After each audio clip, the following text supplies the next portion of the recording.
ഒരു വാക്ക് പ്രതിഷേധം പറഞ്ഞാൽ ആ പ്രതിഷേധം ഒരു നഷ്ടവും ഉണ്ടാക്കത്തില്ല. ഇവിടെ കുടുംബത്തിന്റെ വേദന, ആ വേദന അവര് സൂചിപ്പിച്ചപ്പോൾ അതിന് പോലും ഇവിടുത്തെ അധികാരികൾ കേൾക്കത്തില്ല എന്ന് പറഞ്ഞാൽ ഇതിലും ശക്തമായ സമരം നേരിടാൻ പോകും, യാതൊരു സംശയമില്ല.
അവര് വണ്ടി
കുടുംബത്തിലെ വലിയ നഷ്ടം സംഭവിച്ചിട്ട് കുടുംബത്തിലേക്ക് കൈ വളച്ചു തിരിക്കുക ആ പയ്യന്റെ ആംബുലൻസ് തടയുന്നില്ല. ഞാൻ പറയാൻ വന്നത് ആ കുടുംബം ഇന്ന് ഈ ബോഡി ഇവിടുന്ന് കൊണ്ടുപോകാൻ പോലും ആഗ്രഹിക്കുന്നില്ല.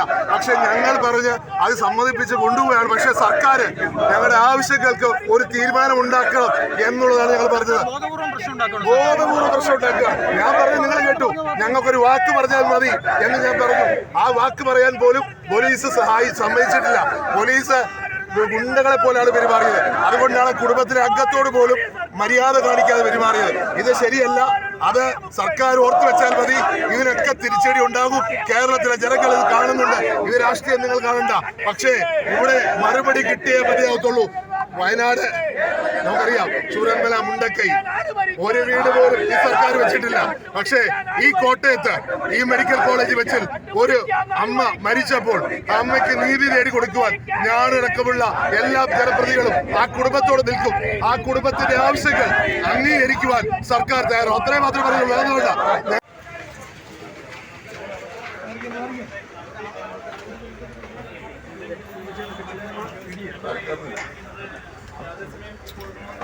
ഒരാളോട്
മരണത്തിലേക്ക് തള്ളിവിടുന്ന സാഹചര്യം നമ്മുടെ നാട്ടിലുണ്ട്.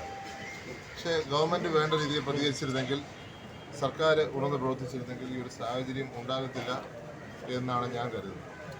ഞാൻ ആ കുടുംബവുമായി സംസാരിച്ചു. കുടുംബത്തിന് ചില ആവശ്യങ്ങൾ അവർ മുന്നോട്ട് വയ്ക്കുകയാണ്.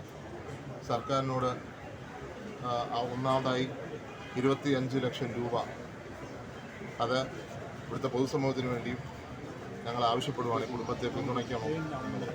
രണ്ടാമത് ഈ കുട്ടിയെ ഏറ്റെടുക്കുവാൻ, ദത്തെടുക്കുവാൻ സർക്കാർ തയ്യാറാണ്. ഒപ്പം ഈ